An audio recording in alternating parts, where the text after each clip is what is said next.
नमस्कार मित्रांनो. हा मस्त शासनाने छान प्रकारे बनवलेला रस्ता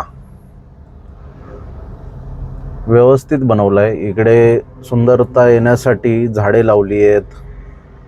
फुटपाथही चकाचक आहे, रंगरंगोटी केली आहे. पण असे स्टॉल या फुटपाथवर लावण्यात आले आहेत. हा तरी गॉगलवाला आहे, हा छोटासा आहे, पण असेच नारळ पाणी विकणारे फ्रूट स्टॉल असे तुम्हाला जागोजागी मिळतील. तर हे स्टॉल असे लावणं कितपत योग्य आहे सांगा. हा फुटपाथ नागरिकांना पायाने चालण्यासाठी बनवला आहे की असे स्टॉल लावण्यासाठी बनवला आहे?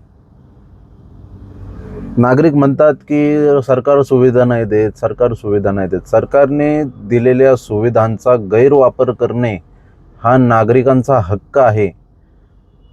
या प्रकारची मानसिकता आपल्या देशामध्ये आहे. हे बघू शकता, हा चष्म्यावाला हा कोणाचीही परवानगी न घेता बिंदास इथे स्टॉल उभा करू नये. अशा प्रकारे पुढे गेलं तर नारळवाले दिसतील, फ्रूट स्टॉलवाले दिसतील किंवा विविध असं काहीही कोणाचीही परवानगी न घेता आणि कोणत्याही प्रशासनाला न जुमावता न घाबरता अशा प्रकारे सर्रास धंदा केला जातो.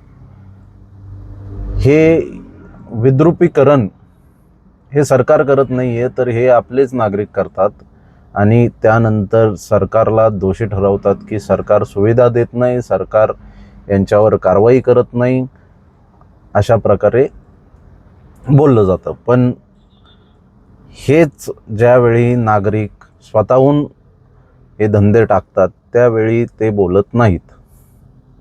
कितपत योग्य आहे हे तुम्ही कमेंट करून सांगा.